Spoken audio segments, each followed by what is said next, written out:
Done. We're doing it. Hello, we're back. This will be the final videos of our LP. I'm Jeff. Jenner's here. Hey, Jenner. Hey, Jeff. And also here again is Word on the Wind. Word on the Wind is back. As seen here. So we're just skipping everything, and Word on the Wind is a hero.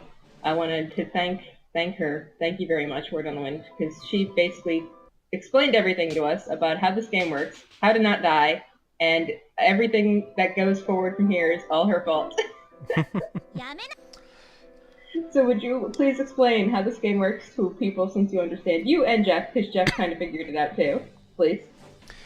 So, over the course of the game, like, we were seeing, like, those little rose icons appearing, but they never actually retained in the little windows that pop up. And it was weird because we didn't understand, okay, are we actually keeping these? Like, right there we get two with Utena. But next time we see that, they're just all going to be white. And anytime we see Chigusa, and this is getting ahead of myself a little bit, those are all black, but they can become white. The kick of the whole thing is... Uh-oh. Don't worry about that. We're just moving on. Sorry. No problem. The kick of it is they are being retained, but not in the little icon that shows up. That's strictly there as a you gained this amount at this juncture. The actual report of your current status with Utena and the student council are kept on the start status screen, which can only be accessed when you press start at a dialog box, not a decision box, which is the point where I would think that you would want it, but, you know, I'm not the game designer, so, Maybe Yeah, there was, like, some kind of, like, coding issue where it made things go wild if they did that, and so they just prevented it or something. Probably, and part of the problem too is the stat is called nobility for all the student council and for Utena, and the stats only show up like sometime. Here it is. Yep. Right here. This. We just checked this page before it showed anything, and then just never checked again. So we did not realize there was an easy to see stats page for this whole game that would make everything make a lot more sense. Yeah, it also doesn't help that the one guide that exists for this does not actually... Like, it outlines how it works in broad strokes, but it does not actually give you a step-by-step for obtaining any given ending. It just gives you the framework and basically leaves you to figure the rest out for yourself. Yeah, so, like, we recorded the Toga episode last night with another friend of ours. Yeah, you went and had a Toga party, right? Yeah, so the Toga's route was a little bit different than everyone else's because a lot of the choices you make that give you points with Toga also give you positive points with Chigusa, which makes your stats everyone else tank hard because he gets pissed whenever you hang out with him. So I had to run the route twice, once to get all his scenes, and again to actually get his ending. Because I did not have the points of Utena for his survive until the end of Toga's route, so I wouldn't have been able to beat the game.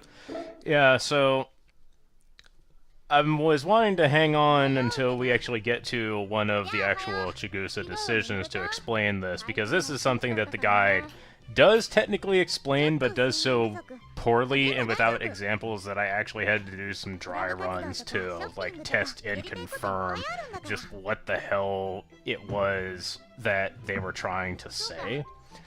And with Chigusa, you can make her nobility increase, or you can make it decrease. And Chigusa being the antagonist, you have the unique situation of you do not want to increase her nobility because that's functionally her strength. And the way that she emits her strength is by projecting her mojo and making everyone else weaker. Yeah. So here we actually make a decision about telling her our dad named us, which is important.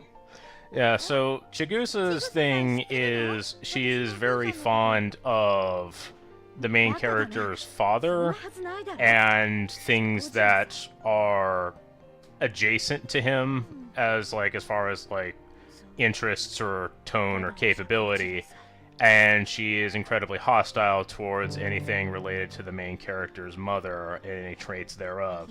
So if you demonstrate, your father's more important to you, and you are independent and capable, then she will basically kind of lose her edge, and she won't punish you, and she won't be able to, steal the power of everyone else to add to her own anywhere near as effectively, because functionally she's a spirit powered by hatred, and you're reminding her of the good times, and that makes her less effective. Whereas if you emulate the main character's mother, such as being submissive and, like the classic, girlfriend material or whatever, then she looks at you and is reminded of all that spurs her hatred, and that empowers her. And that's why Jeff had such a hard time with Toga's route, because Toga reminds Chigusa of our dad, and so anytime we spent time with Toga, it pissed her off, and made it really hard to get Toga's ending. Yeah, I did notice that in the guide. There's for almost every Toga decision, it's oh, get +2 or +3 with Chigusa. It's that's gonna be a fun time to have. Yeah, a lot of times it was mathematically better to not do the Toga one, because you would end up with more points from him overall, because you would lose so many points from everyone else that you couldn't. It didn't matter. Yeah, when you look at the actual numerics involved with what the guide presents, as far as being able to empower or depower Chigusa's draining of the other's nobility, you can only completely stop it for the first two segments where she actually does that. Beyond that, you can never actually reduce it, you can only increase it, so your best bet is to just avoid doing things that are going to set her off. And that's unfortunately also at the height of where Toga is doing all of his actions that will set her off. So the best way to do Toga, from what I remember looking at the guide, is to just get a bunch of points with him early, and then just kind of do other things that incidentally raise him but aren't directly related to him. Yeah, and you have to keep Utena's stats up too for any of the character endings, so you can't let her get too low. Right. So that's what we learned. This episode where we explain everything is actually going to go up, and then the other 30 minutes of this is going to be the last episode of the LP, just so y'all know.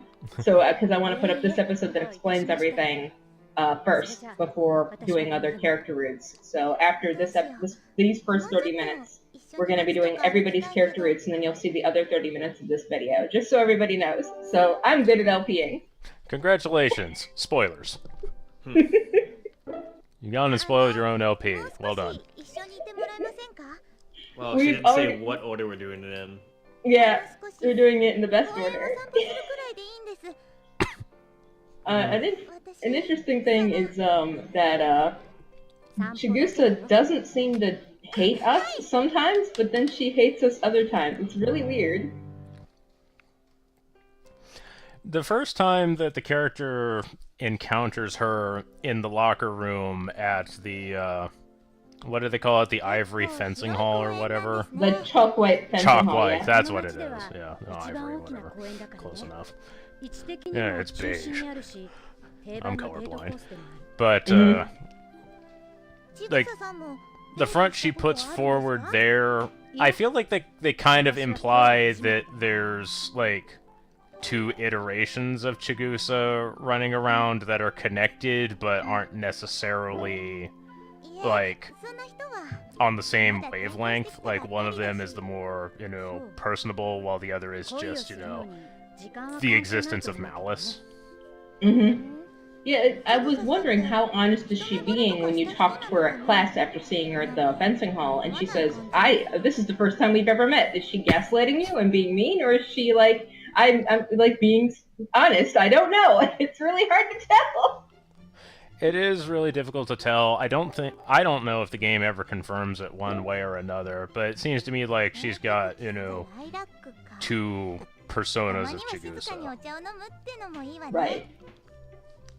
Well, the thing that really sets her off as comes up in her big monologue at the end of any route Beethoven. when you meet her. You'll see that later. Is that she resents our mother the most because in her eyes, our mother got everything she wanted without actually putting forth any effort in which to get it. Like Chigusa, she thinks, well, I beat her in this duel, so therefore the dueling instructor that I'm in love with will love me. That's her whole justification for why she's so mad, is that she won, but she didn't win anyways.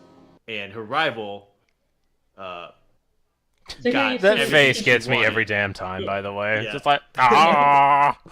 Yeah, here you see that she wasn't able to eat anybody's nobility because we fucked her over. So, anyway, keep talking, sorry. So she hates our mother and extension us because she sees that someone who didn't put in the effort got everything that she deserved. Because Chigusa's a libertarian. Yes. Something like that. So now we have to invite Chigusa over to dinner. Because why not? But we don't have her address.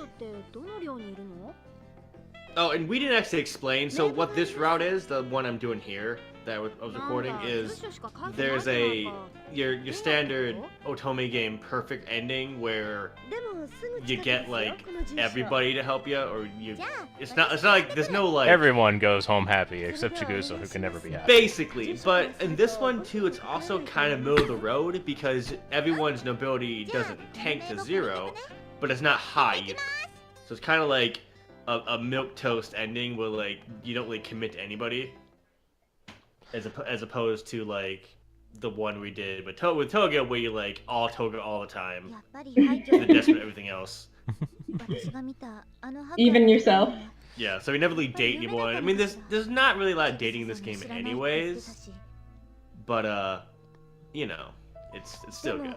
Yeah, the general strategy for achieving this ending is to just get all the points that you can in the intro, which will put you at, I think it's 6 petals with everyone, maybe it's 5, something like 5 that. 5 or 6, yeah. Something like that. Which is basically where everyone needs to be, and then just, at the outset, prevent Chigusa from stealing any of their stuff while kind of minimizing what everyone gains, and then once she starts hitting the point where she can't be neutralized, then you just keep everyone basically where they are and no further. Yeah, and I did see that if anyone hits 0, even if you have the option to, like, hang out with them later, you can't get more points with them. So if one person hits 0, you fucked up. Yeah. You can't get it back. Yeah, then they have fallen, quote-unquote. And I just winged it. Like, I watched the guy and I basically said, well, this person's low, let's do this one. This person can get, like, 3 points here. At the very end, you can get a shitload of points with, like, either Jury or Utena. Like, 5. Yeah, like, one of the last choices gives you 5 points with Sanji. Yeah, well, ugh. Who would want? Like, I ended up picking that one because at that point he had 2. So it's just like, okay, let's just fill the gap here. So, notably about that last choice of who you spend your last night with, it's different if you were focusing on them throughout the whole game. That makes sense. In a very obvious and erotic way.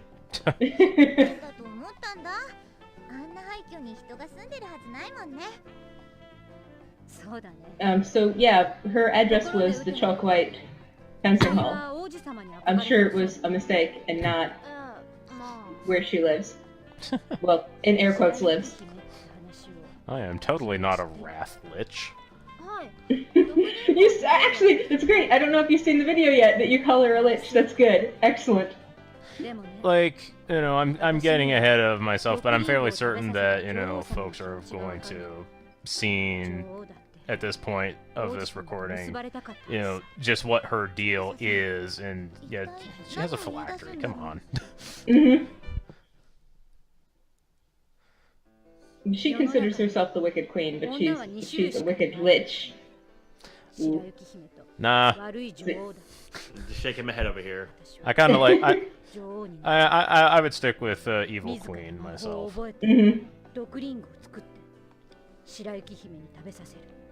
Especially with her obsession with, you know, toxic apples.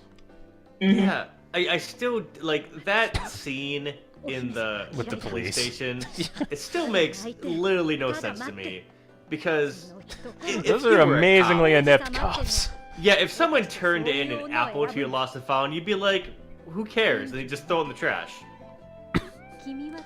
And even if it's like I think wasn't it like alongside with like some other item, so it's like, okay, so this is just like a parcel of stuff that belongs to someone. Maybe. I think that's what it is. But like they focus on the apple, and then of course the apple hits the floor and it just oozes purple, and the cop's just like, well, all right. I'm not in toxicology. That's not my beat. I love that song. Now we slap her. I hover on this for a moment. I don't remember why I hover on this for a moment, but anyway, we slap her. So, I didn't see this on, when I was doing, like, my, experiment runs. I did not actually do the Chigusa for dinner thing.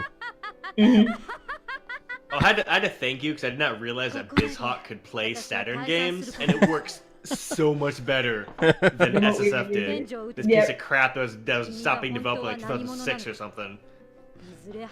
Yeah, SSF was,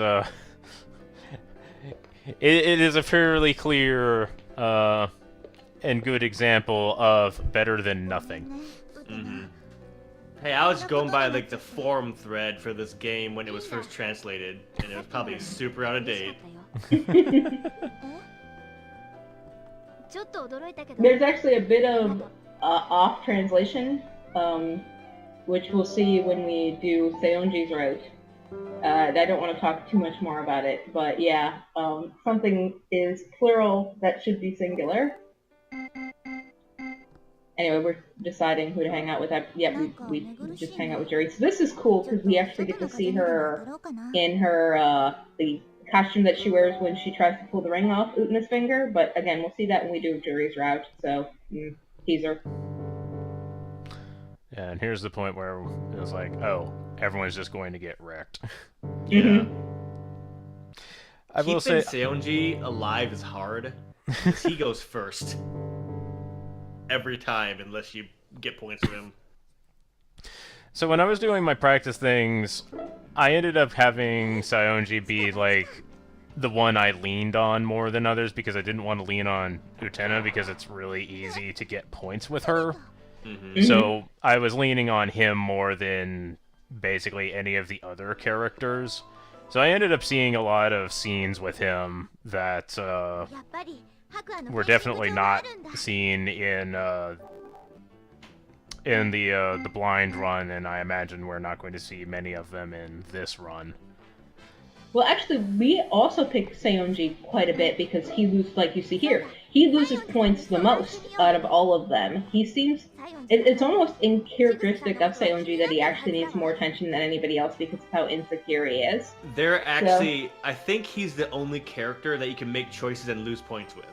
Mm-hmm. Because like everyone else, you always either get nothing or game points. He has like minuses in that. I'm like, what? It's freaking Seonji.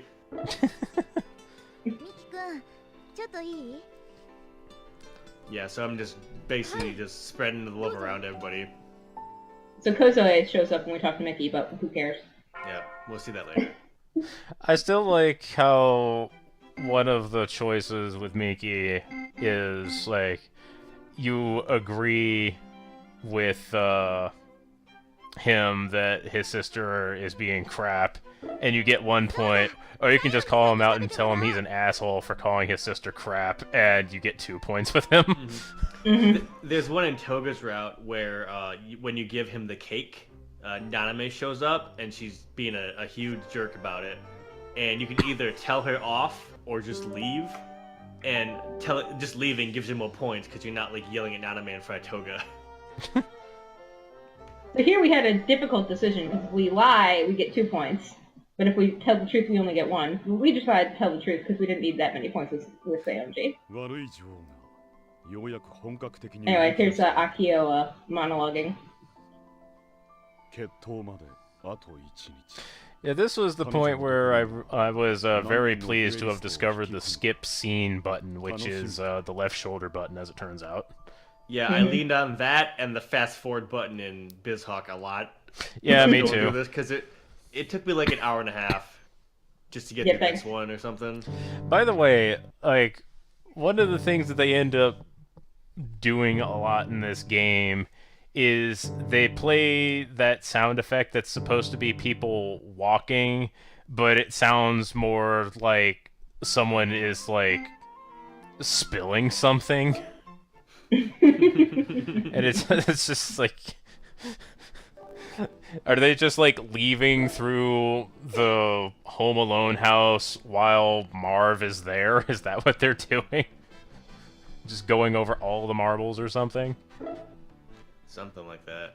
Oh, Jenner,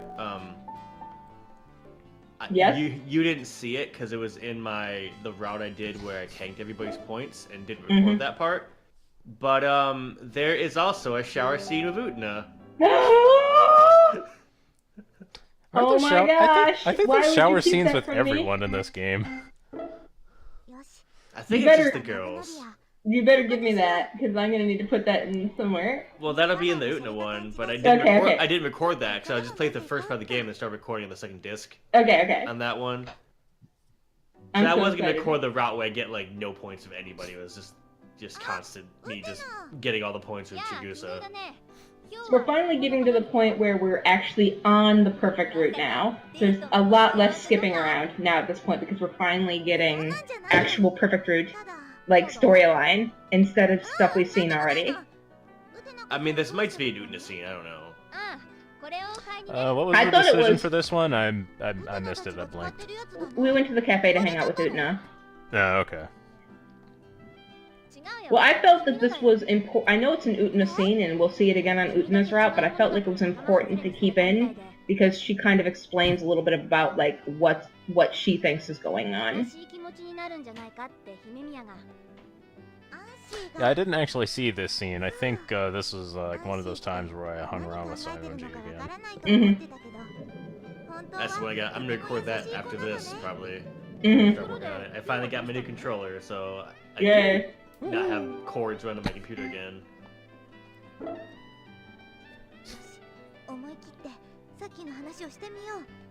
So here's why I kept it, because we talk about how Sanjo and Chigusa is a mean girl.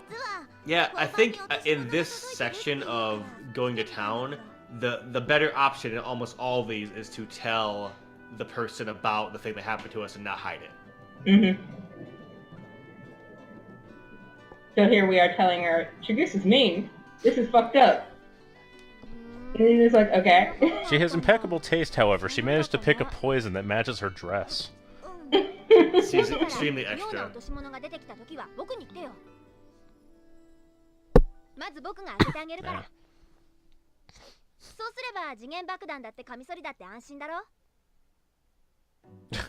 Utena is so good. So